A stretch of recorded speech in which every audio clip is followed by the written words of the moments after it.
Alhamdulillah alladzi radda ilaina arwahana wa afana fi ajsadina wa adhina lana bidzikri. Rasulullah sallallahu alaihi wasallam apabila bangun tidur, di antara doa yang beliau baca adalah Alhamdulillahilladzi radda ilayya ruhi wa afani fi jasadi wa adhina li bidzikri. Yang artinya segala puji bagi Allah yang telah mengembalikan kepadaku ruhku. Kita tahu orang tidur itu mati sebenarnya. Orang yang tidur itu tidak mengetahui tentang apa yang terjadi. Telinganya tidak berfungsi. Matanya pun tidak. Maka terkadang ada kejadian dan peristiwa yang besar di dekat rumahnya. Atau terjadi kebakaran di rumahnya sendiri. Dia nggak sadar. Ashabul Kahfi tidur selama 309 tahun. Ketika mereka bangun, apa kata mereka? Labithna yauman au ba'da yaum. Tidur kita mungkin sehari, paling banyak sehari. Enggak berpikir tidur 2 hari mereka. Tidak berpikir mereka telah tidur selama 3 hari atau setahun. Padahal mereka tidur selama 309 tahun. Tapi mereka merasakan hanya sehari atau sebagian hari. Kita kayaknya masuk tadi pagi ini sudah mau sore ya kayak gitu mungkin. Makanya antum jangan banyak tidur. Apalagi kajian tidur. Cukup tidur di kamar. Jangan di majelis ilmu pun. Bismillahirrahmanirrahim amutu ahya. Doanya udah niatnya udah gak bener. Gak merasakan kehidupan. Makanya Allah Azza wa Jalla ketika menyebutkan tentang penghuni surga. Di antara kebiasaan mereka. Kanu qalilan minal laili ma yahja'un. Ternyata tidur mereka sedikit di malam hari. Wabil ashari hum yastaghfirun. Dan di waktu sahur mereka gak tidur juga. Ngapain mereka? Istighfar. Dan kita tahu membaca Al-Quran di malam hari berbeda dengan di siang hari. Salat pun demikian. Makanya Nabi SAW mengatakan afdalus salati ba'dal maktubati salatul lail. Salat yang paling utama setelah salat wajib itu salat malam. Maka hendaklah kita mengurangi tidur. Orang kalau nggak bisa tidur itu penyakit di dunia. Penyakit karena tubuhnya butuh istirahat. Maka terkadang kalau orang tuh nggak bisa tidur dia akan kurus ya. Akan sulit untuk fokus. Tapi subhanallah di surga nggak ada tidur. Tidak ada tidur. Allah jadikan fisik manusia berubah. Di mana tingginya manusia nantinya. Sittuna dhira'an fis sama. 60 hasta. 60 hasta itu hampir ya 28 meter kira-kira. 28 meter tingginya antum siapa? Seperti Nabi Adam waktu diturunkan ke muka bumi ini. Antum percaya kalau di bumi ini ada dinosaurus? Percaya? Mungkin Ustaz. Itu kadal di masanya Nabi Adam. Antum coba lihat ya. Dinosaurus paling besar itu berapa tingginya? Coba lihat. Yang punya HP sekarang coba dilihat. Coba dilihat, benar loh jamaah. Coba antum baca, kasih tahu ana. Dinosaurus paling tinggi berapa? Hah? Hanya 18 meter. Nabi Adam 28 meter lebih. Jadi semana itu dinosaurus paling besar ketika Nabi Adam jalan. Subhanallah, sekarang kita melihat ada jerapah.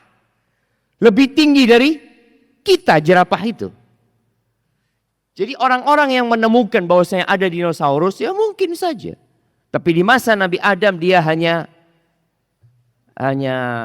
ya binatang-binatang kecil lah. Seperti itu jemaah. Dan subhanallah nanti kita seperti itu di surga. Kalau masuk surga. Makanya kita berusaha supaya masuk surga. Alhamdulillah kata Nabi SAW yang mengembalikan kepadaku ruhku. Wa'afani fi jasadi. Ini nikmat yang kadangkala kita lupa. Nikmat sehat. Nah, antum mau nggak hari ini dapat rizki 100 miliar? Janganlah, terlalu sedikit 100 miliar. Oh, sekarang orang korupsi triliunan, masa 100 miliar? 1 triliun. Antum punya uang 1 triliun. Siapa yang nggak mau?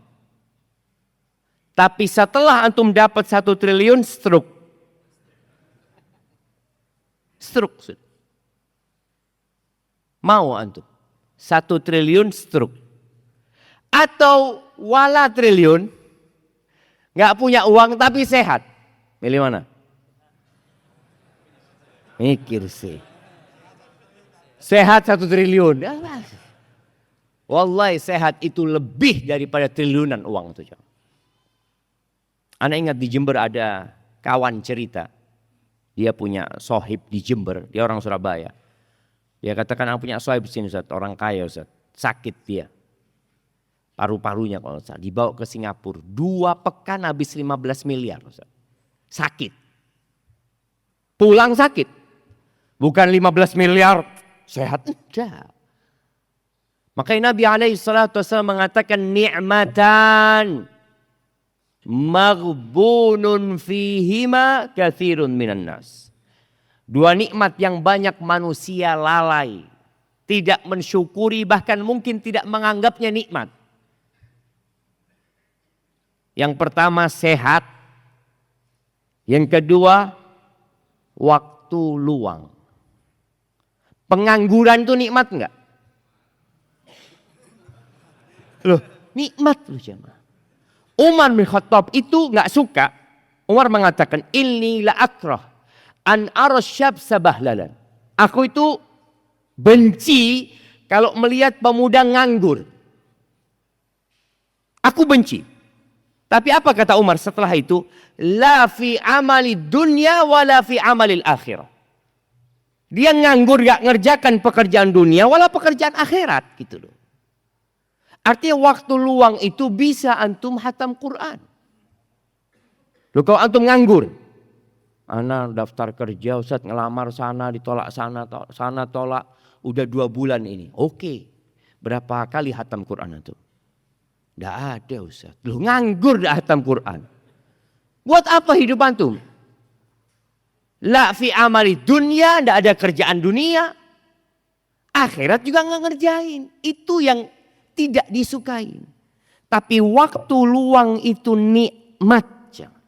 Jadi kalau antum di PHK, nikmat nggak? Nikmat enggak Ustaz ya. 7 hari ini sudah nggak kerja. Lu nikmat seharusnya. Istri antum lihat antum duha, baca Quran, ke masjid. Alhamdulillah. Dulu waktu kerja nggak pernah sholat duha, nggak pernah baca Quran. Dikasih nikmat sama Allah. Cuma kadang-kala kita tidak mensyukuri nikmat itu. Dan sehat. Maka beliau mengatakan Segala puji bagi Allah yang telah memberikan kesehatan kepadaku. Bisa bangun dari tidurnya, bisa turun dari ranjangnya, bisa berjalan ke kamar mandi. Lalu nikmat yang paling agung dari pertama dan kedua itu adalah wa adzina li bidzikri. Dan Allah memberikan izin kepada aku untuk mengingatnya. Ada orang bangun tidur yang pertama dicari apa? HP. Mungkin ada transferan, dilihat. Kok belum ada transferan? Bangun tidur yang diingat fulusnya. Ingatlah Allah Azza wa Jalla. Maka kita bersyukur kepada Allah atas nikmatnya. Dan nikmat yang agung pula di antara zikrullah yang besar nilainya adalah sholat subuh berjamaah di masjid. Kita akan mengkaji tentang perbaiki hidupmu dengan sholat. Orang kalau sudah sholat subuh di masjid, insya Allah sudah baik hidupnya. Iya loh jamaah. Jangan cuma sekarang doang, kajian doang ke masjid gitu kan. Nggak ada kajian nggak ke masjid. Allahumma salli wa sallim ala abdika wa rasulika sayyidina wa maulana wa habibina Muhammad wa ala alihi wa ashabihi ajma'in. Ya Allah, semoga salawat dan salam berkah dan nikmat senantiasa Engkau curahkan untuk hamba kekasih-Mu, untuk baginda Nabi kita Muhammad alaihi salatu wassalam, untuk keluarga beliau, untuk istri-istri beliau, untuk putra-putri beliau dan untuk seluruh sahabat Nabi. Semoga Allah meridai kita bersama mereka. Amma ba'd. Jamaah rahimakumullah. Di antara metode pengajaran yang baik itu melakukan evaluasi. Tadi malam kita udah ngaji. Ana mau tanya. Ada 3 cara menghancurkan sebuah peradaban. Sebutkan. Oh, depan ana nih langsung nih. Bismillah. Pertama, menghancurkan keluarga. Yang kedua, menghancurkan pendidikan. Nah, iya, bagaimana menghancurkan peran ibu, bagaimana ibu malu menyandang profesi ibu rumah tangga. Baik. Yang ketiga,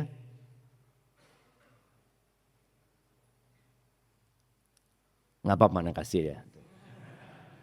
Kalau nggak dievaluasi nggak tahu kalau ustadznya ternyata salah paham tadi malam gitu kan.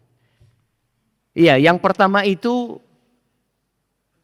menghancurkan keluarga, ya, dengan menghancurkan peran ibu. Jadi menghancurkan peran ibu itu termasuk menghancurkan keluarga tadi. Yang kedua, menghancurkan pendidikan. Menghancurkan pendidikan dengan menjadikan guru itu tidak lagi dihargai dan dihormatin. Jadi murid itu nggak lagi menghormatin gurunya. Yang ketiga, menggugurkan panutan-panutan. Sehingga orang yang dipanuti, yang dijadikan idola adalah orang-orang fasik yang hanya mengajak kepada kefasikan. Jadi 3. Nah, sudah. Baik. Evaluasi yang kedua.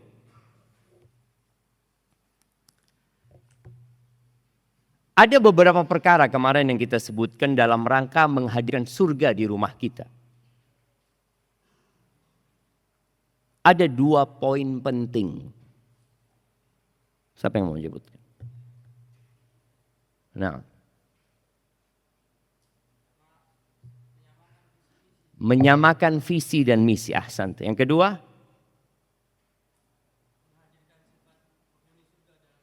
Allahu Akbar, menghadirkan sifat-sifat penghuni surga di rumah kita. Masya Allah, jazakallahu khair. Baik, insya Allah sudah selesai kajian kita. Yang tadi malam, kita baru mulai kajian lagi jamaah. Ahibati fillah. Bicara sholat. Sebelum bicara sholat, kita bicara kehidupan kita. Saat ini dunia sedang mengeluhkan banyaknya orang-orang yang mentalnya sakit. Peristiwa-peristiwa yang kita lihat di berbagai belahan dunia Dan mungkin yang di negeri kita menunjukkan memang ada orang-orang yang sakit jiwanya. Mentalnya sakit. Kalau hitungannya WHO itu 1 miliar yang sakitnya. Tapi ana rasa lebih dari itu. Mungkin standarnya WHO berbeda dengan standarnya kaum muslimin. Tapi mereka sudah menyatakan 1 miliar penduduk bumi ini mentalnya nggak benar. Mungkin dia punya uang. Mungkin dia juga seorang pejabat.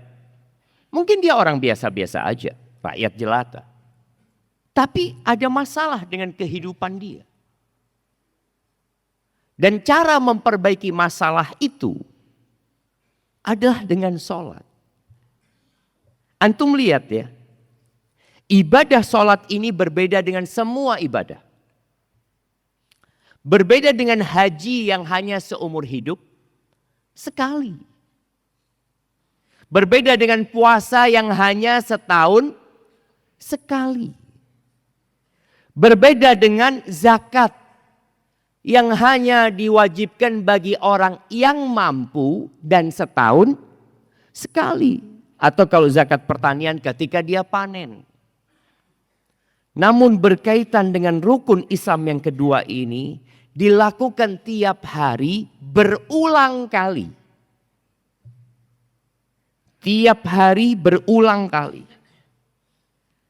Dan bagaimana Rasul Shallallahu Alaihi Wasallam memerintahkan kepada para orang tua untuk melatih anak-anaknya sholat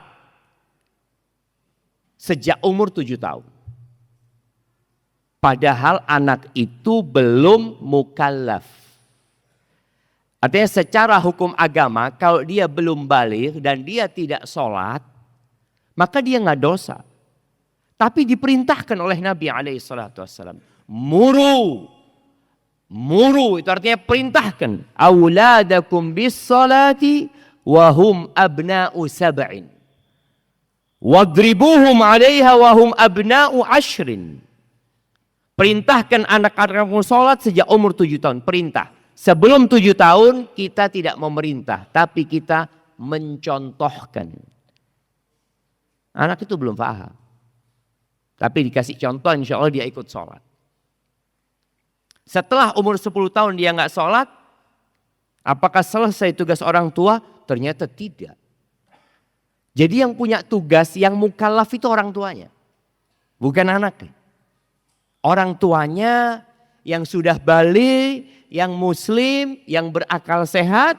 Dia harus memerintahkan anaknya sholat. Kalau nggak dia dosa. Yang dosa bapaknya. Yang dosa ibunya. 10 tahun gak sholat, pukul.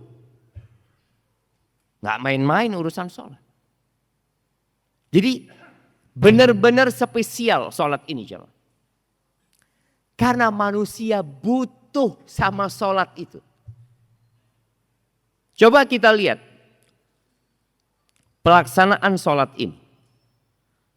Allah Azza wa Jalla mengatakan. Inna sholata kanat alal mu'minina kitaban mauquta. Salat itu adalah kewajiban atas orang-orang beriman yang waktunya sudah ditetapkan. Tidak bisa dimajukan, dimundurkan. Contoh, saya Ustaz banyak dosanya Ustaz. Insya Allah mulai hari ini supaya saya lebih diampuni dosanya sama Allah, saya akan sholat duhur jam 11 pokoknya. Pokoknya jam 11 saya mau sholat duhur. Boleh enggak? Enggak boleh. Asar insya Allah jam 2-an lah. Maghrib daripada nunggu matahari tenggelam Ustaz. Asan pulang kerja nah sholat Ustaz. Nah, dulu anak kalau sampai rumah nggak sholat. Lebih baik anak jam 4 sholat maghrib sudah. Nggak bisa. Tidak bisa. Dan kalau antum lihat. Awal diwajibkan sholat ini 50 waktu. Bukan 50 rakaat. Ini 5 waktu rakaatnya cuma 17. Ketika Isra Mi'raj dan satu-satunya kewajiban yang disaksikan oleh Al-Mala'ul A'la di langit sana, di Sidratul Muntaha sana, Nabi langsung berbicara dengan Allah Azza wa Jal, hanya sholat. 50 waktu, bayangin ya. Dan Nabi alaihi salatu wasallam turun dengan 50 waktu. Berjumpa dengan Nabi Musa. Kata Nabi Musa alaihi salam, gak bakal mampu umatmu. Aku sudah ngopeni Bani Israel. Minta keringanan kepada Allah Azza wa Jalla.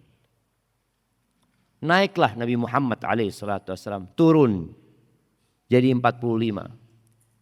Sampai turun jadi 5. Ketika dikasih 5 waktu, kata Nabi Musa alaihissalam, gak bakal mampu umatmu. Kata dia. Minta keringanan lagi. Kata Nabi alaihissalam, laqad raja'tu rabbi hatta istahyaitu. Sallallahu wasallam alaika ya Rasulullah. Aku sudah terus minta sama Allah sampai aku malu sama Allah. Kata dia. Sudah gak apa-apa kata dia. Dan Allah mengatakan huwa khamsun, 5 waktu, wa huwa khamsun. Au hiya khamsun wa hiya khamsun. Dia 50 waktu tapi hitungannya di sisi Allah tetap 50 waktu pahalanya. Dan Allah atur waktunya sedemikian rupa. Ketika bangun tidur memulai kehidupan dan ditutup ketika kehidupan ditutup. Kalau antum lihat, kehidupan itu sebenarnya dimulai dengan terbitnya fajar. Ketika fajar terbit, kegelapan malam mulai tersingkap. Burung-burung mulai berkicau. Berterbangan untuk mencari makan. Itu awal kehidupan. Manusia bangun.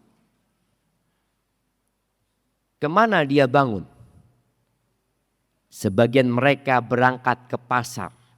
Maka antum lihat pasar itu ramenya kapan? Subuh. Rame jemaah. Cuma sayangnya mereka nggak sholat. Ustadz suudzon, iya. Makanya anak ingin bagaimana dakwah ini sampai pasar. Nanti panitia Banjarnegara, kalau anak datang lagi ke sini, tolong kajiannya di mana? Di pasar. Soalnya orang kalau sudah datang ke masjid kayak gini, insya Allah orang baik-baik semua. Jadi anak ngisi pengajian ke orang baik itu hanya memotivasi supaya lebih baik. Tapi ada orang-orang yang gak pernah datang pengajian jemaah. Pagi pasar, yang ada dalam benak dia fulus. Azan berkumandang, dia abaikan. Bahkan dia datang ke pasar di sepertiga malam akhir. Di waktu yang paling indah. Dalam 24 jam waktu yang paling mahal sepertiga malam akhir. Dia berangkat tuh ke pasar. Sholat enggak, zikir enggak, istighfar enggak. Doa masuk pasar juga enggak baca. Maka berarti masjid-masjid di pasar ini harus lebih bagus lagi. Dengan harapan mereka sholat jamaah. Ada yang sholat ada. Tapi mungkin gak semuanya. Tuh subuh awal kehidupan sholat. Lalu mulai orang sibuk dengan kegiatannya. Yang ibu-ibu mungkin masak. Mempersiapkan buat anak-anaknya sekolah. Yang bapak-bapak persiapan untuk bekerja. Lalu mereka meninggalkan rumah. Dan ada yang stay di rumah. Setelah mereka cukup bekerja. Anggap ya jam 7, jam 8, jam 9, jam 10, jam 11. Kira-kira jam 12-an. Engkau harus off. cukup kerja fisikmu.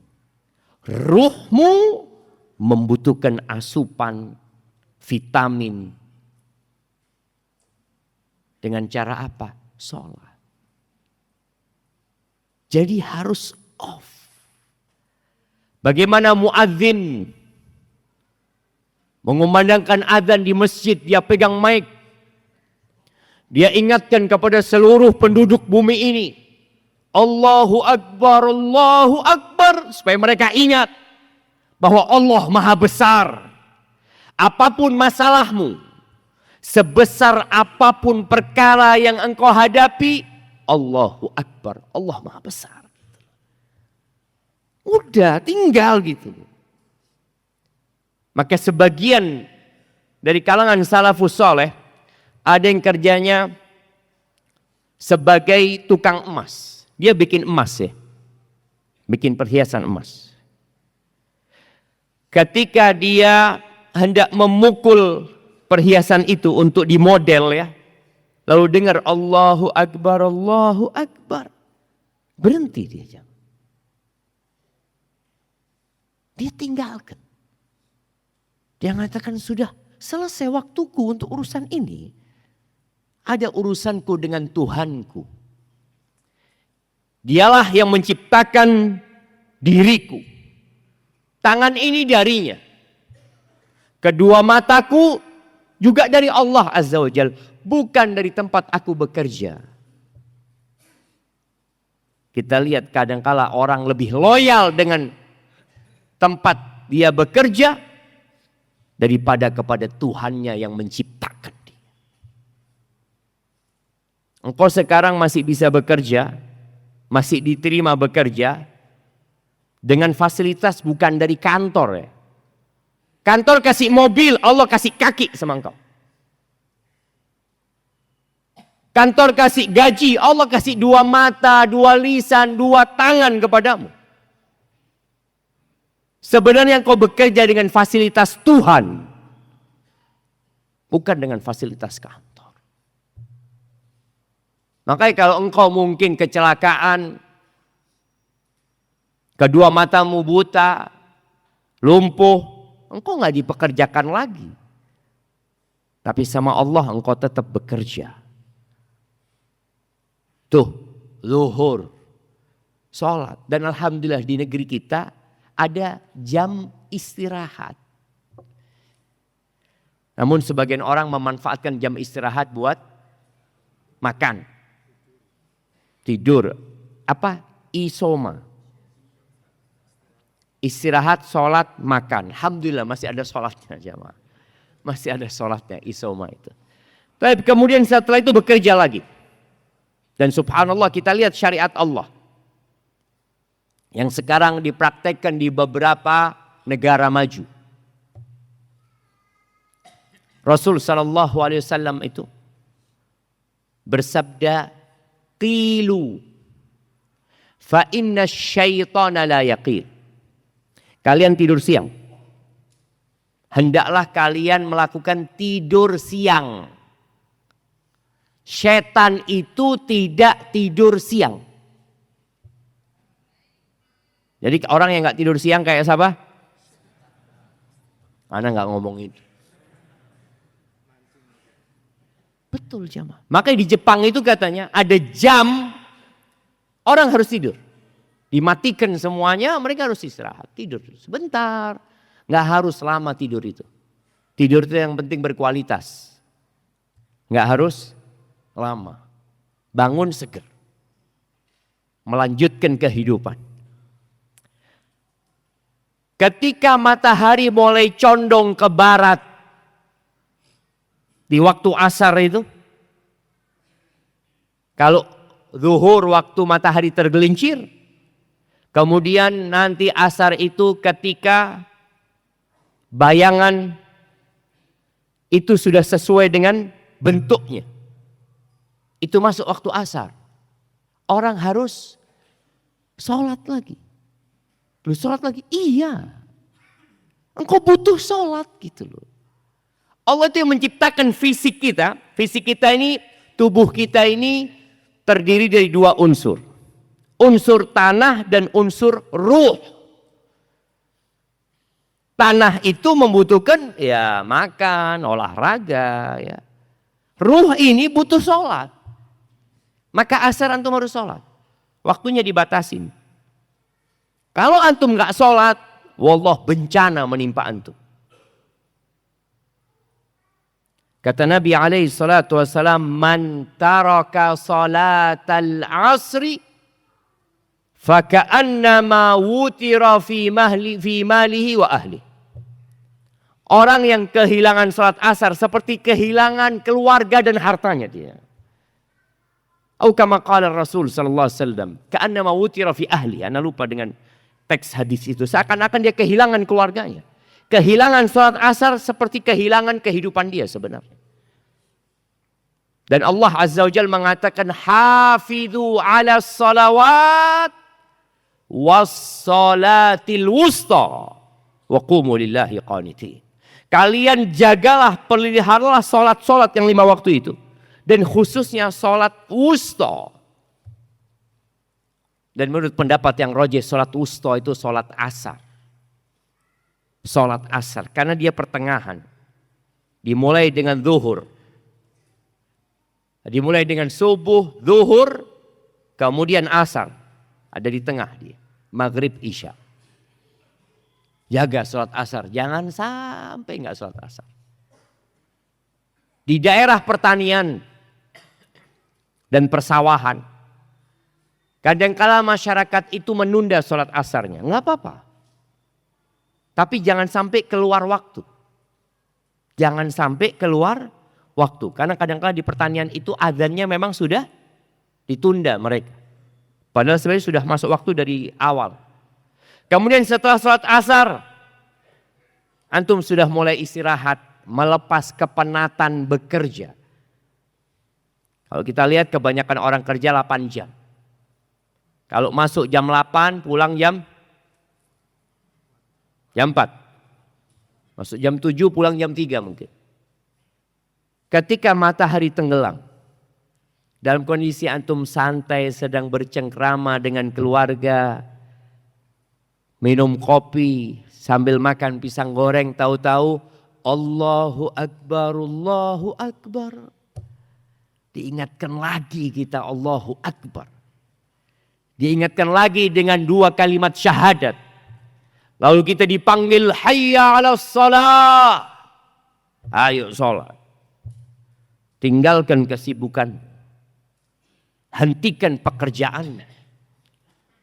Rasul sallallahu alaihi wasallam kalau di rumahnya itu beliau bantuin urusan keluarga. Tapi kalau masuk waktu sholat kayak nggak kenal sama kita. Ya udah. Orang itu harus profesional. Ketika sudah waktunya sholat udah bukan waktu keluarga. Ini waktunya Tuhanku. Tadi imam kita membaca inna sholati wa nusuki wa mahyaya wa mamati. Buat siapa? Lillahi rabbil alamin. Milik Allah Rabbul Alamin. Dia yang menghidupkan kita, dia yang mematikan kita dan semua fasilitas dari dirinya. Lillahi rabbil alamin. Maka kita harus kembali kepada Allah. Udah maghrib. Salat maghrib. Enggak lama waktu maghrib ke isya itu jamaah. Makanya Nabi SAW membenci tidur sebelum isya dan ngobrol setelah isya. Sedangkan kalau kita lihat kafe-kafe itu kapan hidupnya? Setelah isya. Orang itu main gaple biasanya. Main gaple atau apa, ba'dal isya. Nonton, ba'dal isya. Ternyata memperbaiki hidup itu kita harus kembali kepada ajaran Rasul sallallahu alaihi wasallam. Beliau enggak suka. An-naum qabla al-isya wal hadith ba'dah. Tidur sebelum isya, ngobrol setelah isya itu enggak disukain sama Nabi SAW. Kenapa? Kalau engkau ngobrol setelah Isya, kapan berhentinya?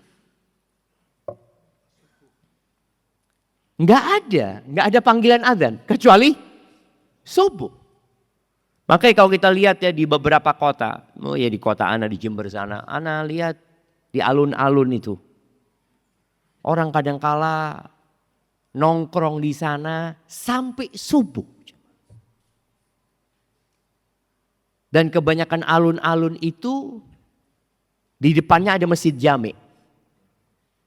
Subuh nggak ke masjid jami mereka. Tuh anak ngomong, bubar mereka. Dengar azan itu bubar. Ya mungkin mereka sholat di masjid kampungnya. Kita husnudzon. Nah kita lihat tadi. Dimulai dengan sholat, ditutup dengan sholat. Jadi kehidupan harus seperti antum mau tidur sebelum tidur sholat dulu. Ini kita bicara sholat yang wajib dulu jemaah. Dan kalau antum menjalankan sholat yang wajib saja selamat. Hidup antum selamat. Kalau kita membaca firman Allah di surat Al-Ma'arij. Allah Azza wa Jalla menyebutkan di ayat 19. Dan selanjutnya Allah mengatakan innal insana khuliqa halu'a. Sesungguhnya manusia itu diciptakan penuh keluh kesah. Idza massahu syarru jazua. Kalau dia disentuh dengan keburukan, maka dia marah. Kalau dapat takdir buruk, marah. Kenapa? Seharusnya nggak seperti ini.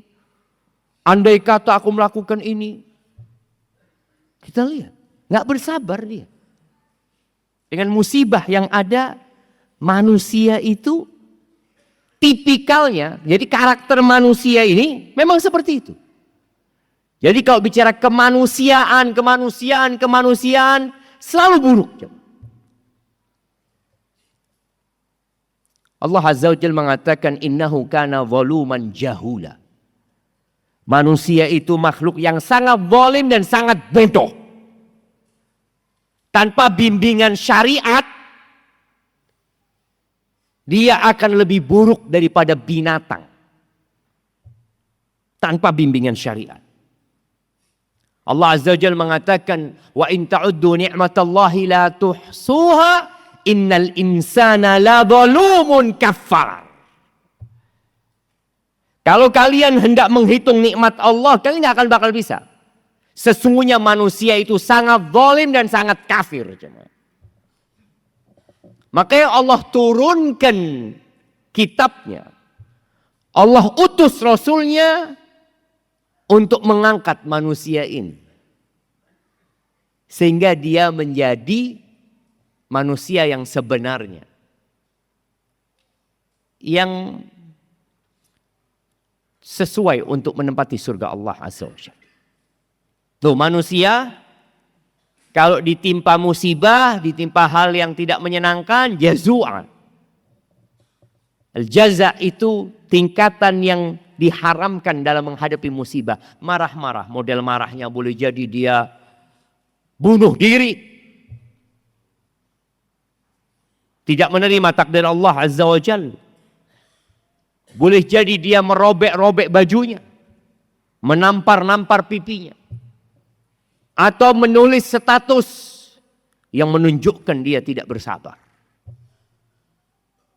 Melakukan tindakan yang secara syariat dan akal sehat nggak seharusnya dilakukan. Makanya sabar itu artinya menahan diri. Ini kita mulai belajar dari sholat ini. Bagaimana menghadapi kehidupan yang banyak hal tidak sesuai dengan harapan kita. Maka sabar. Maka Allah Azza wa Jalla mengatakan wasta'inu bisabri wassalat. Dalam menghadapi kehidupan ini kalian butuh pertolongan. Terus minta tolongnya sama siapa? Sama sabar. Di mana sabar jemaah? Ana ingat cerita teman di Surabaya. Dia ngomong, Surabaya Ustaz, ana ngelihat di satu rumah sakit. Ada bapak ibu ini bikin tempat di rumah sakit itu dari kerdus Ustaz. Karena anaknya harus dirawat. Anak satu-satunya harus dirawat. Dan mereka gak punya uang. Tidurnya di sana, di pojokan sana. Bapaknya bekerja nanti, ibunya nungguin anaknya di sana. Kata dia ngomong, ini Ustaz, kalau sabarnya sudah habis Ustaz, kulaan lagi Ustaz. Betul. Kita perlu kulaan sabar. Di mana jamaah toko grosir yang menyediakan sabar? Di mana jamaah? Ada banyak tempat agar kita lebih bersabar. Salah satunya ziarah kubur. Ingat mati. Kemudian melihat kepada yang di bawah. Melihat yang musibahnya lebih besar. Sehingga antum, ternyata musibahku gak sebesar dia. Wassalat dan minta tolong dengan sholat. Nih, jadi manusia itu makhluk yang suka berkeluh kesah. Kau dapat musibah yang buruk. Oh aduh, dia ngomong sana, ngomong sini. Lalu kata Allah, wa idza massahul khairu manu'a. Tapi kalau dikasih kenikmatan, dikasih harta, dikasih kebaikan, dia jadi orang yang pelit.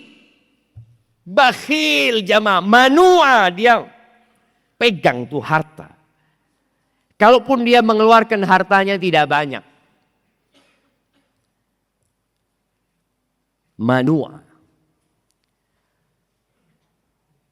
Lalu Allah Azza wa Jalla menyebutkan. Ada orang-orang yang selamat dari karakter buruk tadi. Illal musallin. Kecuali orang-orang yang sholat. Jadi sholat ini ternyata memang memperbaiki hidup kita. Karakter antum akan berubah. Asalkan sholatnya benar. Dan terus-terusan sholat. Alladzina hum ala sholatihim daimun. Mereka adalah orang-orang yang sholatnya terus-terusan. Bukan bolong-bolong. Jadi perlu mendawamkan sholat ini. Paling tidak yang 5 waktu. Dan buat bapak-bapak ingat sabda Nabi alaihi salatu wassalam. Beliau mengatakan. Khairu salatir rajuli fi baitihi. Sebaik-baiknya sholat seorang laki-laki di mana? Di rumahnya. Dengarkan antum hadisnya. Khairu salatir rajuli fi baitihi. Sebaik-baiknya sholat seorang laki-laki di mana? Di rumahnya. Betul. Illal maktubah. Kecuali sholat wajib. Baru di masjid. Hadisnya seperti itu ya. Jadi yang 5 waktu ini di masjid. Tapi tadi ada orang-orang yang ya seharusnya berlomba-lomba dalam kebaikan. Ini tambah dengan sholat sunnah ya. Makan saja tubuh kita butuh makan ya 3 kali. Kadang-kadang 2 kali cukup. Tapi sholat minimal 5 kali. Minimal. Supaya antum sehat dan hidup kalian baik.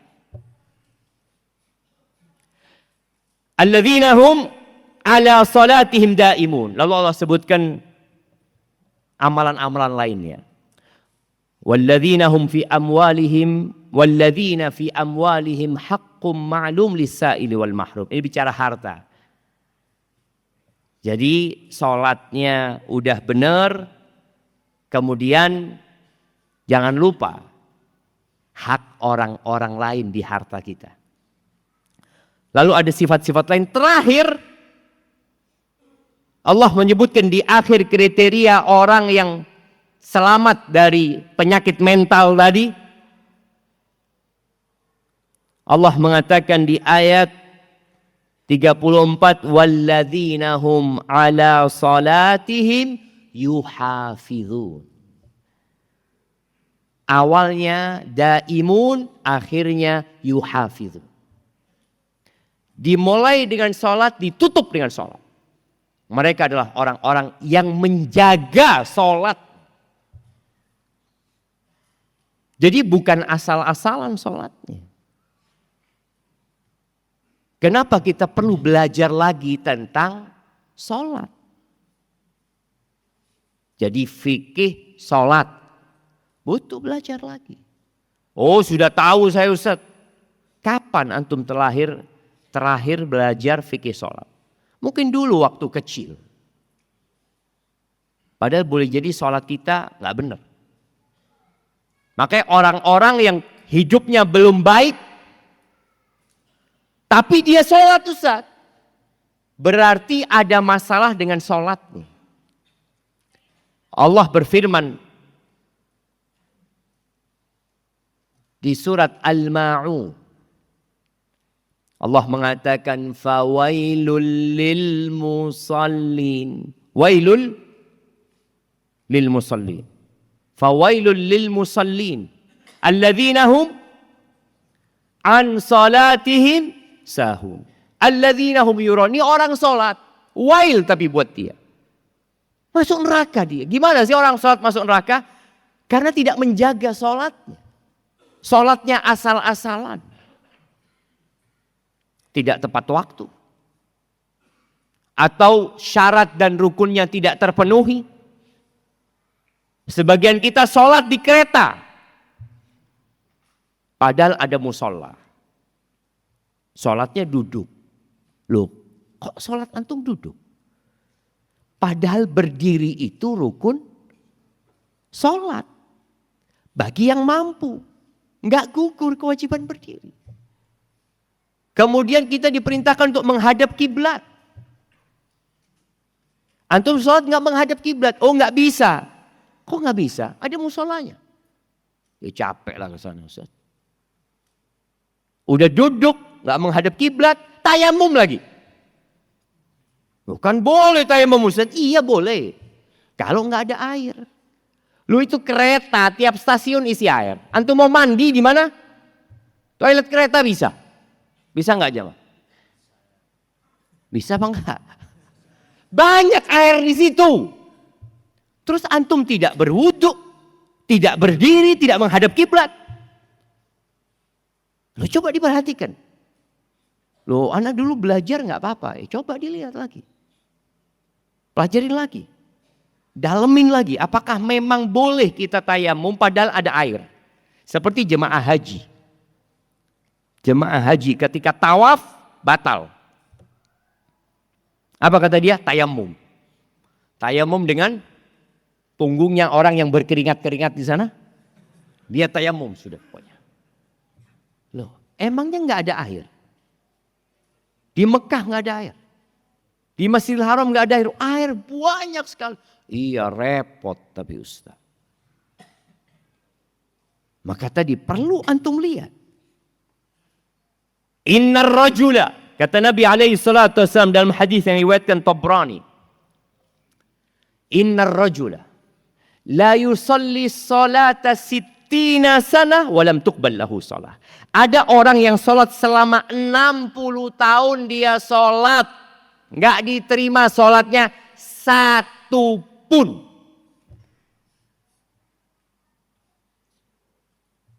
Maka tadi kalau kita ternyata kok kehidupan kita tidak membaik ya. Bukan bicara ekonomi ya. Kehidupan kita. Kita kok nggak bahagia hidup ini.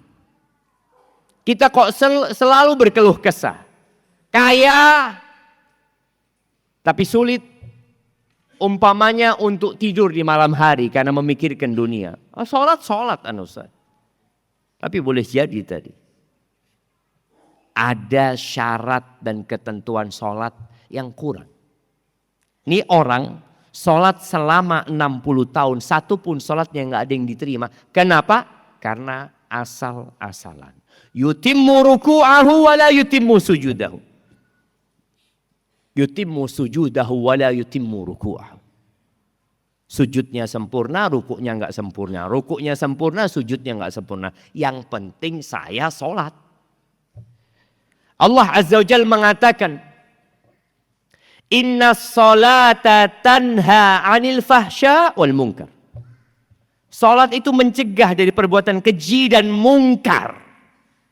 Kalau ternyata kita sholat tapi maksiat terus jalan, apa yang harus dilakukan? Berhenti sholat. Karena ada orang yang mengatakan, apa gunanya antum sholat, maksiat jalan terus, gak usah sholat udah. Loh, 2 kali dosanya dia. Dosa gak sholat, dosa maksiat. Maka biarkan dia sholat, tapi bagaimana diajak memperbaiki sholatnya. Antum punya kawan, sholat tapi ya Allah Ustaz, judol terus Ustaz. Mungkin di tempat kerja, iya. Judi ini seharusnya, ya ini judi termasuk yang mencegah dari sholat.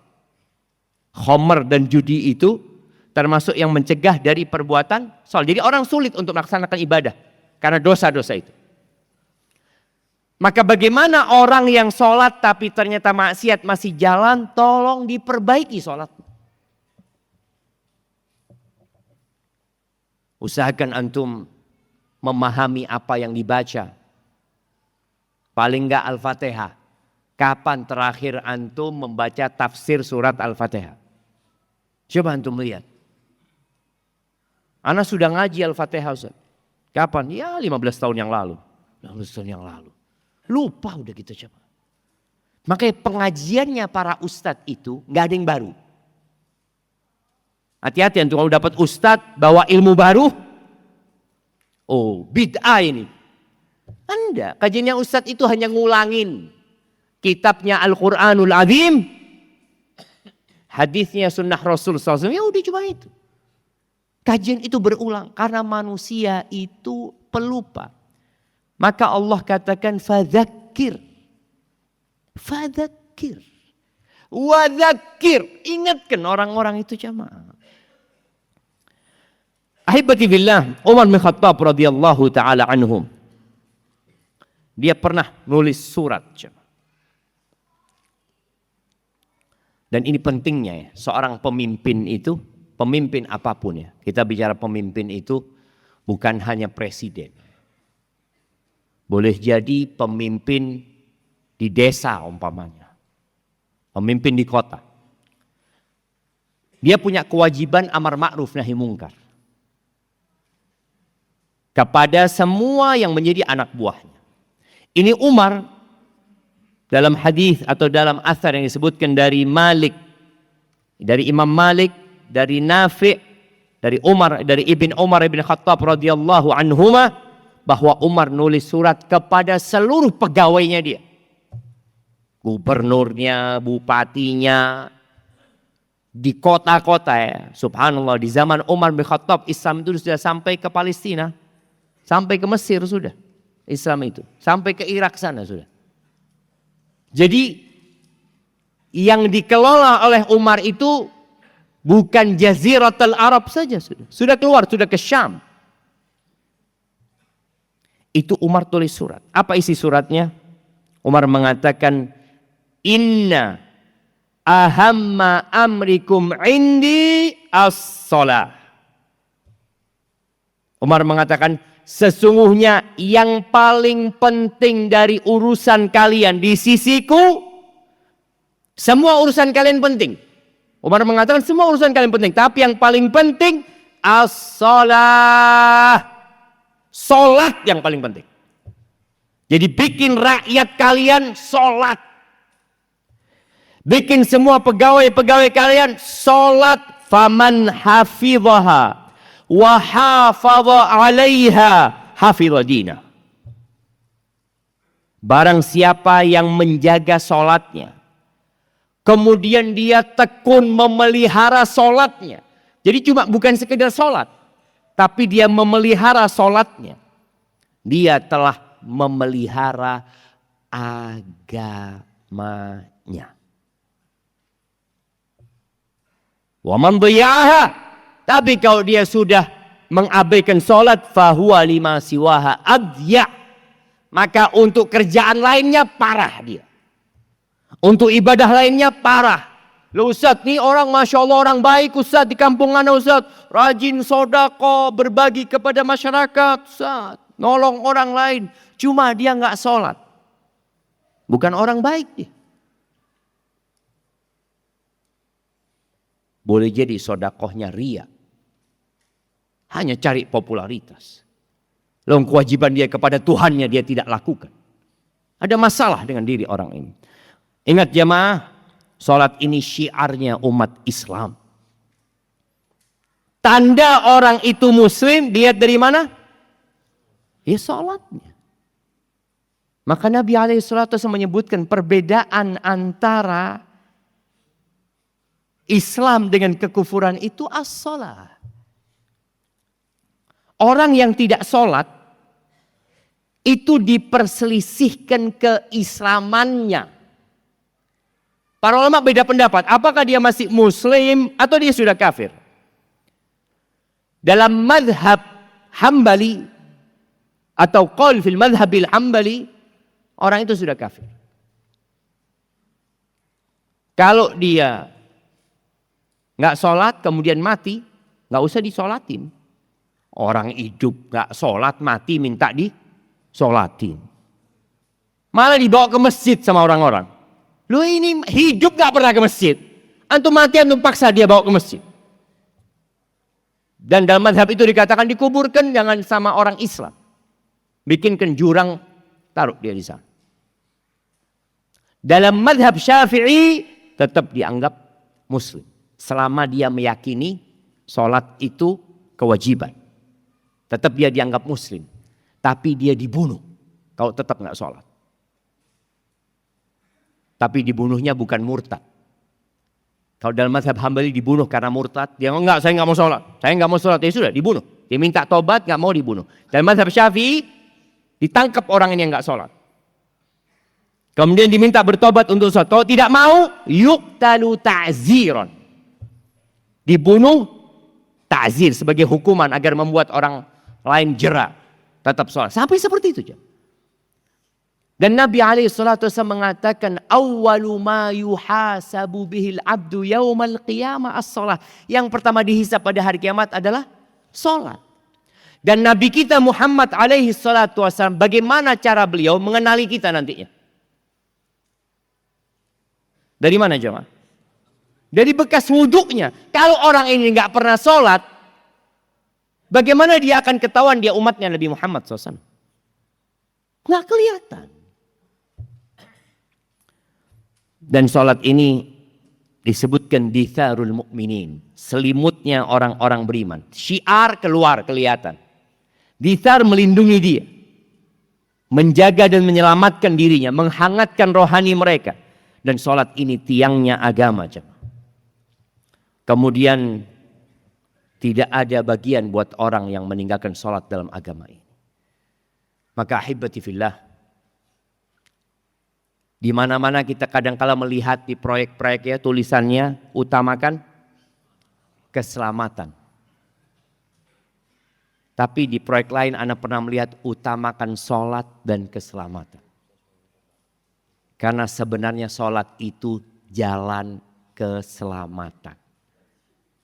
Islam mengajari orang disiplin dengan sholat. Ada orang yang disiplin ketika kerja. Nggak pernah telat orang ini Ustaz, Masya Allah Ustaz. Selalu tepat waktu, bahkan menjadi pegawai teladan. Tapi kalau sholatnya telat-telat, dia nggak teladan di mata Allah Azza wa Jalla. Barakallahu fiik. Itu mungkin dapat Anda sampaikan pada kesempatan kali ini. Banyak sekali jamaah ayat-ayat dalam Al-Quran berkaitan dengan sholat ini. Antum bisa baca dalam Al-Quranul Azim. Antum baca di surat Thaha ayat 13-14. Di surat Al-Hijr 97-99 ya.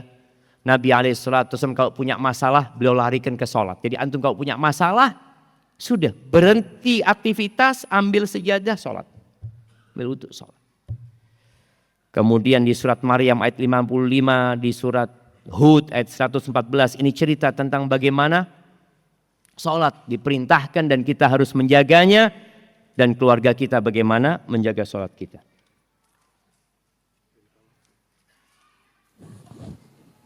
Oh, ini tadi ada permintaan nanti. Minta tolong diumumkan ada mobil Panther R 1048 FF. Terparkir kondisi lampu masih nyala. Tadi masih nyala. Mudah-mudahan akinya nggak habis ya. Tapi kalau akinya habis, insya Allah kita siap mendorong mobil antum. Sahih jemaah, ana pernah punya mobil dulu yang kalau mau menghidupkan manggil mahasiswa. Karena harus didorong. Bismillah, afwan jiddan. Ustaz Syafiq, ana udah sholat wajib 5 waktu berjamaah di masjid. Terus rajin kajian. Ngaji salaf sejak tahun 95. Sudah jadi ikhwan, namun saya belum bisa menundukkan pandangan. Suka lihat wanita cantik. Itu saja maksiat saya. Tolong doakan ana bisa tobat dan husnul khatimah.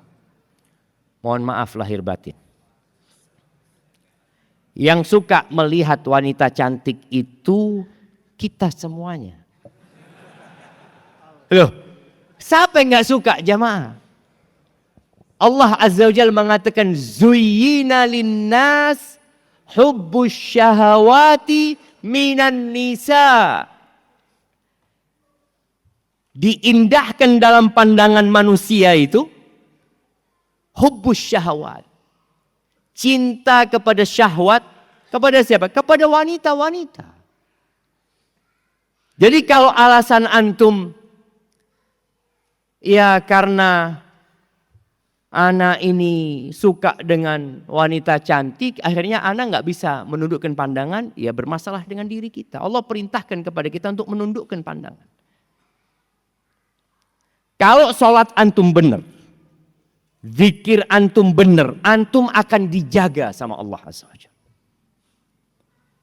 Jadi di antara ganjaran dan balasan Allah kepada hambanya yang berbuat amal soleh adalah kebaikan selanjutnya. Jadi kalau antum ngelihat perempuan lalu antum tundukkan pandangan kemudian beristighfar rabbighfirli wa tub alayya innaka antat tawwabur rahim, insyaallah salat antum lagi benar. Karena antum dibantu sama Allah untuk menghapuskan bekas pandangan mata itu. Wallah jemaah, kata Nabi SAW, an-nadratu sahmun min sihami iblis masmuma. Pandangan mata itu jangan dianggap remeh antum. Itu anak panah iblis yang beracun. Sholat pun antum akan memikirkan perempuan itu. Iya. Karena kalau bicara beracun, dia itu akan mengalir menuju ke hati kita. Jadi panah beracun itu kadangkala nggak perlu sampai menancap. Hanya tergores sedikit sudah membahayakan diri kita. Kenapa Nabi SAW mengatakan ketika ditanya tentang nadratul fuj'ah, ya, pandangan mata yang tiba-tiba nggak sengaja antum melihat. Isrif basara, palingkan pandanganmu. Karena Nabi sayang sama kita. Jadi fitnah para laki yang terbesar adalah fitnah wanita dan dimulai dengan mata. Maka Allah katakan waqul lil mu'minin yaghuddu min absarihim. Katakan kepada orang-orang beriman agar mereka menundukkan pandangan mereka. Jadi kalau bicara antum terfitnah dengan wanita, semua di masjid ini sama terfitnah dengan wanita. Yang terfitnah dengan laki-laki sakit, nggak waras. Kalau ngelihat laki-laki, masya Allah, oh ini bahaya. Jadi wajar, antum itu wajar dan itu ujian antum. Tugas antum berusaha perbaiki zikir antum. Ketika antum melihat, palingkan pandangan antum, terus antum istighfar. Istighfar. Kemudian Nabi SAW mengajarkan doa kepada sahabatnya. Hafalkan doa ini. Allahumma inni a'udzubika min syarri sam'i wa min syarri basari wa min syarri lisani wa min syarri qalbi wa min syarri mani. Tuh lihat doanya. Ya Allah, aku berlindung kepadamu dari keburukan pendengaranku, penglihatanku, keburukan lisanku, keburukan hatiku, dan keburukan air maniku. Karena dari mata turun ke hati. Wallah jamaah, nikmat melihat wanita cantik. Kelezatan melihat wanita cantik. Dengan kelezatan zikrullah, gak ada apa-apanya. Antum coba rasakan. Ketika antum sudah di posisi ingat sama Allah, nikmat, dan ternyata melihat wanita itu azab. Azab buat kita. Istri antum jadi tidak cantik lagi. Ngelihat istri antum, waduh, wis tuwek ternyata. Karena antum pandangannya kemana-mana. Dan antum tidak akan merasakan kenikmatan di atas ranjang seperti kenikmatan orang yang menundukkan pandangan. Enggak bakal. Orang yang menundukkan pandangan Allah akan kasih nikmat. Dan sekarang fitnah pandangan mata itu di HP. Jangan banyak-banyak melihat yang mubah karena akan mengantarkan kepada yang makruh kemudian ke yang haram. Hati-hati. Maka banyak berdoa. Tundukkan pandangan, dipaksa jemaah. Kita maksa dan minta tolong, ya Allah bantulah aku, ya Allah bantulah aku untuk menundukkan pandanganku. Minta sama Allah Azza wa Jalla. Insya Allah antum perbaiki sholatnya dan antum diselamatkan sama Allah Azza wa Jalla. Ustaz izin bertanya. Anak laki-laki ana usianya 11 tahun. Tapi masih wudu asal. Sholat juga gerakan dan doanya masih asal. Bagaimana cara menasehatinya Ustaz? Kami sudah dengan berbagai cara menasehati. Dengan lembut dan bahaya-bahaya ketika hal tersebut masih dilakukan. Khawatir sholatnya tidak diterima. Karena berpengaruh dengan adab anak kami. Putra kami ada di sini Ustaz. Mohon nasihatnya Ustaz. Jazakallah khair. Mudah-mudahan putranya bangun jemaah. Karena kadang-kala ya ngantuk ya. Kajian subuh ini. Iya. Bicara bagaimana orang tua mengajarin anaknya sholat ini memang butuh perjuangan ya. Allah Azza wa Jalla berfirman di surat Thaha ayat 132 yang tadi Anda minta antum baca. Allah mengatakan wa'mur ahlaka bis salati wastabir 'alaiha. La nas'aluka rizqa. Nahnu narzuquk wal aqibatu littaqwa. Kata Allah Azza wa Jalla, suruh keluargamu sholat dan wastabir. Wastabir ini dari asal kata sabar, wasbir. Tapi ada tambahannya, wastabir. Tambahan huruf itu menunjukkan tambahan kerjaan. Jadi bukan sabar biasa. Butuh ekstra sabar. Ana sebagai ayah sekarang, Ana tahu bagaimana capeknya ayah dan ibu Ana. Ana masih ingat ketika Ana SD. Sholat Ana asal-asalan. Dan kadang-kala Ana gak sholat. Ana ingat. Jadi kita dulu sholatnya gak di masjid. Ibu Ana, Syafiq. Sholat, ya mah. Masuk kamar. Jadi sarung itu ada di atas sejadah. Ana ambil itu sarung cuma diginikan. Terus Ana berangkat. Sudah, sholat. Mana buktinya? Oh itu sarungnya sudah gak rapi lagi. Sampai suatu hari ibu Ana memperhatikan Ana dari lubang kunci. Ketahuan nanti. Akhirnya ya dimarahin, dikasih tahu. Ya harus sabar, atau ibu anak sabar menghadapi anak. Kita pun harus sabar menghadapi anak-anak.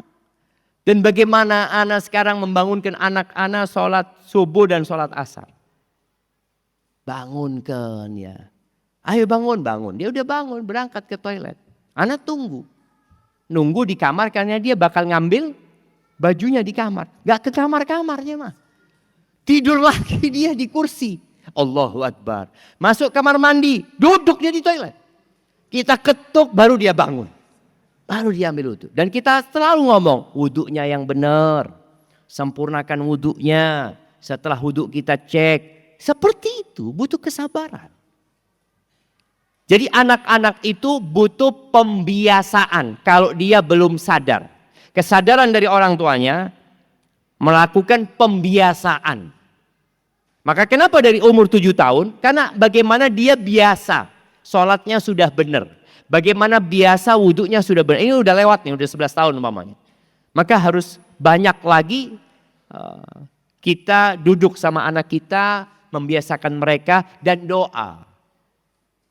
Nabi Ibrahim aja berdoa, mengatakan, iya, siapa yang hafal doanya Nabi Ibrahim? Nah, pertanyaannya belum selesai. Doanya Nabi Ibrahim sebelum punya anak dan doanya Nabi Ibrahim setelah punya anak.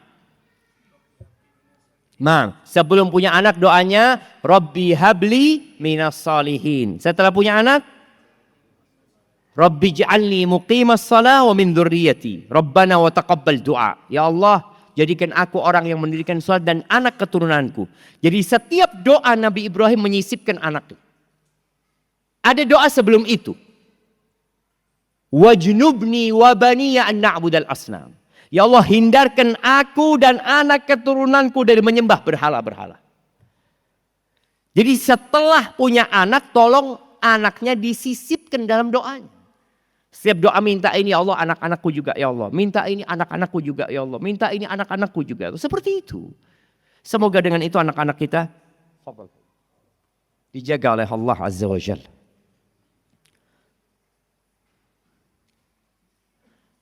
Nah, jadikan sabar dan sholat sebagai penolongmu. Mohon dijelaskan arti sabar itu apa. Karena yang kami fahami bahwa sabar itu seolah-olah pasrah. Atau kalau orang Jawa nyebutnya nerimo atau pasif. Nah, siapa yang mau menjelaskan arti sabar? Sabar. Apakah sabar itu nerimo? Nah, sabar itu ridha atas ketetapan Allah. Enggak, ridha itu sudah di atasnya sabar. Jadi ada 4 tingkatan menghadapi musibah jemaah. Yang pertama jaza, yang tadi disebut innal insana idza massahu syarru jazua. Jaza itu artinya enggak nerima, artinya dia marah-marah, ngomong enggak enak, melakukan tindakan yang di atasnya sabar. Di atas sabar ada lagi namanya ridha, di atasnya ridha ada lagi namanya syukur. Jadi ridha itu tingkatan di atasnya sabar. Nah, fadhal. Menahan dari keluh kesah. Menahan betul. Menahannya betul. Dari apa? Dari keluh kesah, oke lah, nggak apa-apa lah. Kita kasih hadiahnya. Jadi para ulama ketika mendefinisikan sabar adalah habsun nafs, ya, menahan diri dari melakukan perbuatan atau mengucapkan ucapan yang tidak sesuai dengan syariat dan akal sehat. Syariat dan akal sehat. Artinya kayak orang umpamanya nyobek-nyobek bajunya ketika dia dapat musibah, apa manfaatnya gitu loh. Secara akal sehat nggak ada gunanya gitu. Atau dia teriak-teriak, anaknya meninggal dunia, dia teriak-teriak, nah kok ditinggal ibu, nah, loh, apakah berguna anaknya bisa hidup lagi? Ibu, ya ibu, nggak ada, nggak bisa. Jadi sabar itu menahan diri. dari melakukan perbuatan yang tidak diridhoi Allah dan tidak sesuai dengan akal sehat dan mengucapkan ucapan tadi. Jadi dia belum nerimo sebenarnya jamaah. Masih nahan. Berat, itu sabar. Makanya dikatakan oleh Nabi SAW, innama sabru inda sadmatil ula. Sabar itu pada awal hempasan. Jadi antum kalau kepingin tahu orang sabar itu, bagaimana ketika dia pertama mendengarkan musibah. Contoh, antum duduk di ruang tunggu, nunggu pesawat. Tahu-tahu ada pengumuman pesawat antum cancel. Apa yang antum lakukan? Oh, iki. Ada yang langsung, penerbangan apa ini? Maskapai apa ini? Ada orang yang pertama dengar itu, inna lillahi wa inna ilaihi raji'un. Ini sabar. Makanya Allah katakan wabasyiris sabirin. Berikan kabar gembira kepada orang-orang yang sabar. Alladzina idza asabathum musibah, mereka adalah orang-orang yang kalau terkena musibah qalu inna lillahi wa inna ilaihi raji'un. Itu satu pesawat semuanya terdampak, bukan cuma antum doang. Semuanya terdampak. Ada musibah yang menimpa pribadi. Baik, bagaimana sabar menghadapi ini mungkin berkaitan dengan suami. Suami zalim. Apa ana harus sabar? Ya kalau engkau bisa bersabar, bersabar. Terus terang ana, ya ustadz itu nggak boleh berhenti nuntut ilmu. Ustadz itu harus terus belajar. Dan media belajar sekarang banyak ya. Kajian-kajian masyayikh itu sudah bisa didengarkan. Walaupun mereka sudah meninggal dunia.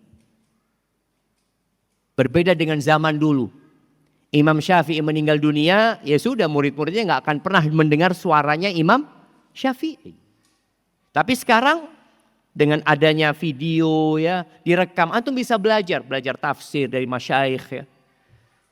Anda mendengarkan seorang syekh ya, yang ditanya. Ini berkaitan sabar menghadapi suami. Kalau Ana ditanya dengan pertanyaan ini, Ana akan ngomong cerai mungkin. Dia mengatakan, Syekh, Ana seorang istri punya anak 5. Suami Ana pemabuk. Syekh. Nggak sholat apa sudah. Namanya pemabuk. Nih. Tadi malam Syekh, ini live di TV dia bertanya. Tadi malam dia datang tengah malam ketika aku sedang baca Quran. Syekh. Dia ambil Quranku, dia robek, dia buang Quran itu. Apa yang harus aku lakukan? Kira-kira kalau antum ditanya, ada suami kayak gitu. Apa yang antum katakan? Langsung ke pengadilan agama, gua cerai sudah. Apa baiknya orang kayak gitu? Syekh ini bertanya, engkau punya anak berapa? 5 Syekh kata dia. Terus engkau kalau berpisah sama suamimu, bagaimana kondisimu nantinya? Ya, anak dari desa, anak gak punya siapa-siapa. Yang jelas anak-anak akan dibawa sama suami. Seperti itu. Lalu Syekh mengatakan, nah Syekh ini umurnya 90 tahun jamaah. Yang sudah makan asam garam. Syekh itu mengatakan, nak sabar kau nak ya. Sabar. Suruh sabar sama Syekh. Soalnya kalau engkau berpisah, pemabuknya jadi 6 nanti. Iya. Karena anak itu akan ikut bapaknya. Bapaknya orang kuat, orang kaya.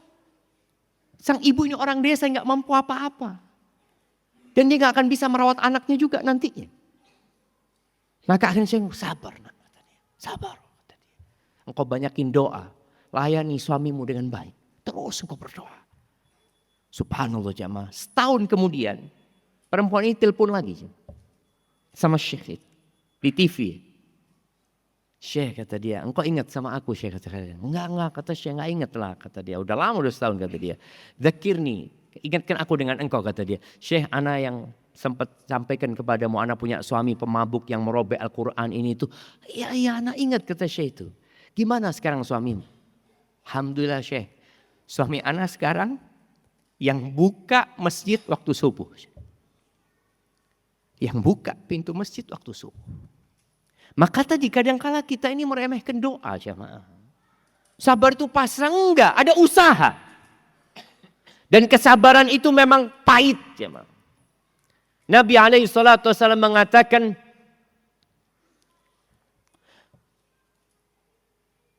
"Waman yatasabbar yusabbirhullah." Barang siapa yang berusaha untuk bersabar, tapi berusaha untuk nahan diri dia dari melampiaskan amarahnya, dia nahan diri, yusabbirhullah. Allah akan jadikan dia orang penyabar. Jadi perlu usaha. Wa ma u'tiya ahadun ata'an khairan wa awsa' minas sabr. Tidak ada, kata Nabi SAW, pemberian Allah yang lebih baik dan lebih luas daripada kesabaran. Tidak ada. Jadi kalau antum dikasih kesabaran sama Allah, insya Allah antum masuk surga. Soalnya para malaikat ketika menyambut penghuni surga, mereka mengatakan, "Salamun alaikum bima sabartum." Keselamatan buat kalian karena kesabaran kalian waktu hidup. Melaksanakan perintah Allah butuh kesabaran. Menjauhi larangan Allah butuh kesabaran. Menghadapi masalah-masalah butuh kesabaran. Maka minta sama, itu yang namanya sabar. Jadi bukan nerimo. Kalau sudah menerima, ridho itu tingkatannya lebih tinggi dari kesabaran. Bani Israel, Allahu Akbar jemaah. Siapa pemimpin di Mesir pada waktu itu? Fir'aun. Apakah ada pemimpin yang lebih zalim daripada Fir'aun? Enggak ada. Bayi-bayi disembelih, yang laki-laki. Yang perempuan dibiarkan hidup. Dijadikan budak sama Fir'aun. Nabi Musa udah pergi meninggalkan Mesir alaihissalam. Lalu beliau balik. Setelah beliau berumur 40 tahun balik ke Mesir. Kondisi Mesir tetap sama. Mulailah Nabi Musa berdakwah. Mendakwain Fir'aun ini. Tapi ternyata Fir'aun gak berubah. Apa kata Bani Israel? Udzina min qabli an ta'tiyana wa min ba'di ma ji'tana. Kata Bani Israel, Musa, kita ini udah disiksa, disakitin, ditindas sebelum engkau datang. Engkau datang juga tetap kita disiksa. Maka disuruh sabar Nabi Musa alaihissalatu wassalam. Suruh berdoa semoga Allah membinasakan musuh kalian. Lalu Allah mengatakan, wa tammat kalimatu rabbikal husna ala bani Israel bima sabar. Allah sempurnakan nikmat Allah buat Bani Israel. Dengan apa? Dengan kesabaran mereka. Menghadapi Fir'aun. Disiksa. Itu 40 tahun bersabar jamaah setelah datangnya Nabi Musa. Dikatakan setelah 40 tahun Nabi Musa meninggalkan Mesir. Pergi meninggalkan Mesir. Dan itu pun masih dikejar sama Fir'aun. Tapi mereka sabar. Maka dikatakan jamaah Yahudi itu penyabar. Bagaimana Yahudi bisa menguasai Palestina? Karena kesabaran mereka. Kalau antum tahu, Perang Dunia Kedua bagaimana kondisi Yahudi? Sebelum itu bagaimana mereka? Mereka sabar jamaah. Mereka datang ke Palestina itu beli tanah satu ya. Beli tanah sini, beli tanah sini. Nggak langsung dikuasai untuk Palestina. Tahu-tahu satu kampung sudah dibeli sama mereka. Tahu-tahu satu kabupaten sudah dibeli sama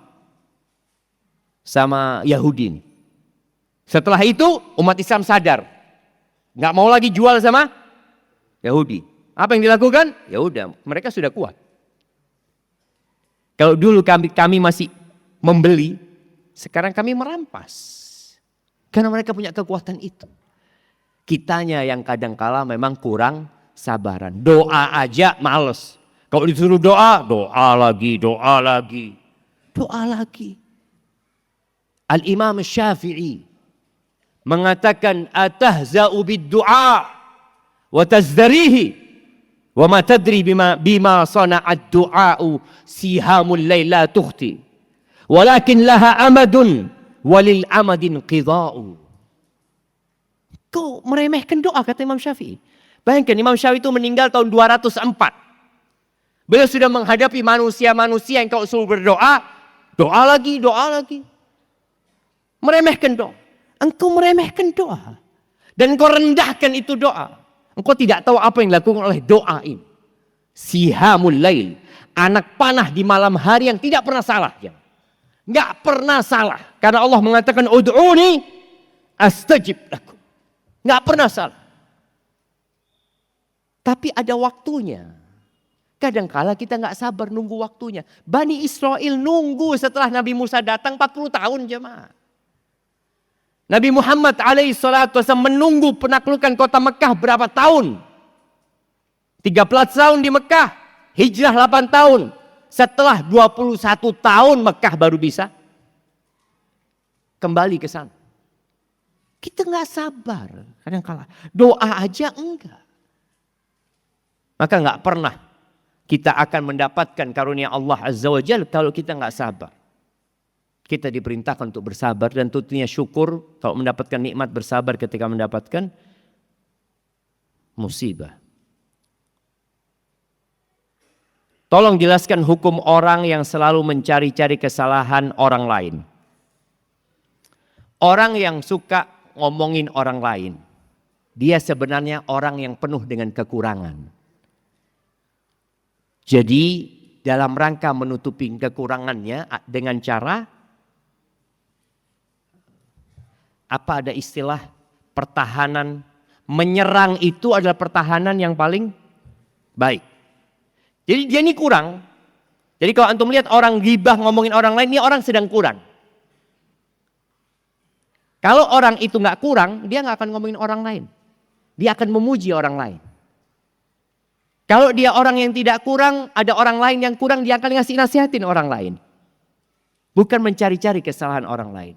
Kata Nabi SAW, man satara musliman satarahullah. Barang siapa yang menutupi aib seorang muslim, maka Allah akan menutupi aibnya. Ingat ya, persidangan pada hari kiamat ada dua. Seperti di dunia ini. Ada persidangan tertutup, ada persidangan terbuka. Orang yang suka ghibain orang, yang suka menjelek-jelekkan orang lain, mencari kesalahan orang lain, boleh jadi sidang dia terbuka. Wa man tatabba'a aurata akhi tatabba Allah aurata. Barang siapa yang mencari-cari kesalahan saudaranya, maka Allah akan menghimpun, mengumpulkan semua kesalahan dia. Dan Allah akan lecehkan dia, wa in kana fi qa'ri dari. Walaupun dia di tengah-tengah rumahnya nggak ada orang yang tahu, Allah akan bongkar kesalahan dia. Itu kalau kita suka mencari-cari kesalahan orang. Maka kalau antum ingin sidang di hari kiamat tertutup, tutupin aib orang lain. Allah akan tutupi aib kita jemaah. Barakallahu fiik. Baik, ini pertanyaan terakhir.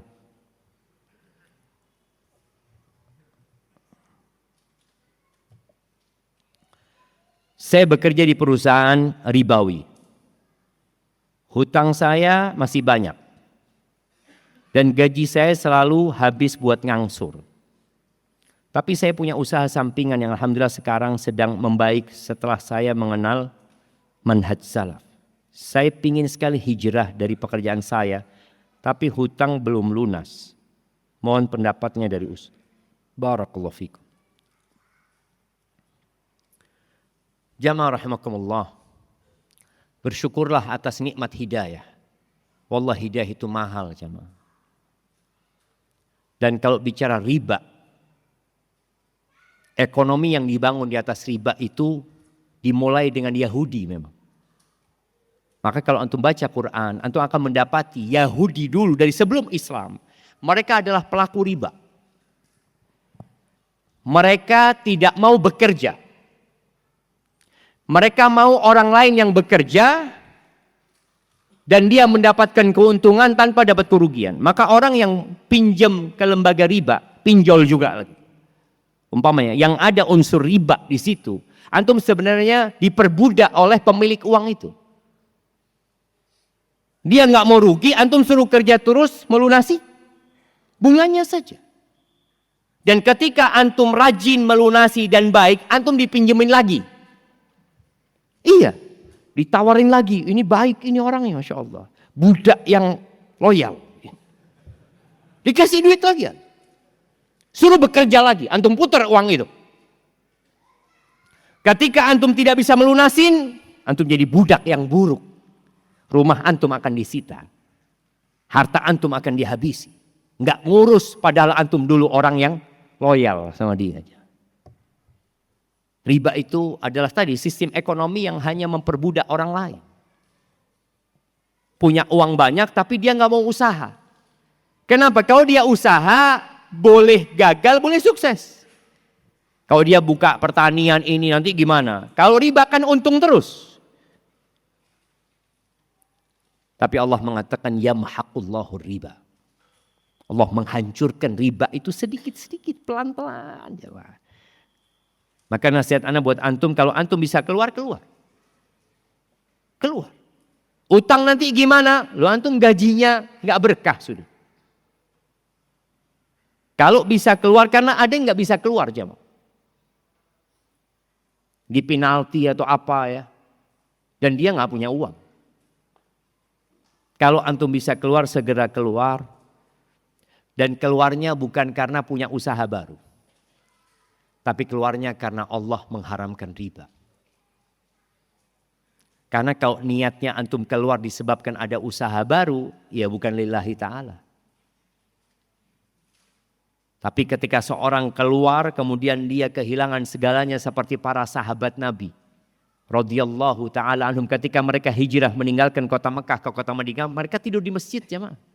Rumah nggak punya. Pekerjaan nggak ada. Nol. Ya dibantu sama orang-orang Ansor. Ada kurma, mereka makan kurma. Kadangkala Abu Hurairah itu sampai tahun ke-7 itu. Abu Hurairah cerita kadangkala dia seperti pingsan jemaah. Sampai diinjak kepalanya sama orang yang dikira kerasukan jin. Padahal dia ngomong, aku nggak ada masalah kecuali lapar aja aku. Nggak ada makanan. Dan seorang yang hijrah akan diuji sama Allah Azza wa Jalla. Untuk membuktikan benarkah hijrahmu karena Allah atau karena urusan dunia. Karena ada orang yang hijrah, hidupnya susah, balik lagi dia. Berarti dia hijrahnya karena urusan dunia. Barakallahu fiik, itu yang dapat Anda sampaikan pada kesempatan kali ini. Jamaah rahimakumullah. Doakan negeri kita. Doakan pemimpin-pemimpin kita. Fudail bin Iyad mengatakan, kalau aku punya satu doa mustajab, maka aku akan berikan kepada pemimpin. Karena kalau pemimpin itu baik, insya Allah yang lainnya akan baik. Maka kita berdoa memohon kepada Allah Azza wa Jalla. Dengan nama-namanya yang indah. Dengan sifat-sifatnya yang mulia. Allahumma lakal hamdu kulluh. Wa lakas syukru kulluh. Wa ilaika yurja'ul amru kulluh. Allahumma qsim lana min khasyatika. Ma tahulu bihi bainana wa baina ma'asik. ومن طاعتك ما تبلغنا به جنتك ومن اليقين ما تهون به علينا مصائب الدنيا ومتئنا بأسماعنا وأبصارنا وقوتنا ما أحييتنا واجعله الوارث منا واجعل ثأرنا على من ظلمنا وانصرنا على من عادانا ولا تجعل مصيبتنا في ديننا ولا تجعل الدنيا أكبر همنا ولا مبلغ علمنا ولا تسلط علينا من لا يرحمنا اللهم اجعل هذا البلد آمنا مطمئنا اللهم اجعل هذا البلد آمنا مطمئنا اللهم أصلح ولي أمرنا وولاة أمور المسلمين اللهم أصلح شباب المسلمين اللهم وفقهم إلى طاعتك يا رب العالمين اللهم انصر إخواننا المستضعفين في كل مكان اللهم انصر إخواننا المستضعفين في غزة وفي فلسطين ربنا ظلمنا أنفسنا وإن لم تغفر لنا وترحمنا لنكونن من الخاسرين ربنا آتنا في الدنيا حسنة وفي الآخرة حسنة وقنا عذاب النار وسبحان ربك رب العزة عما يصفون وسلام على المرسلين والحمد لله رب العالمين والسلام عليكم ورحمة الله وبركاته.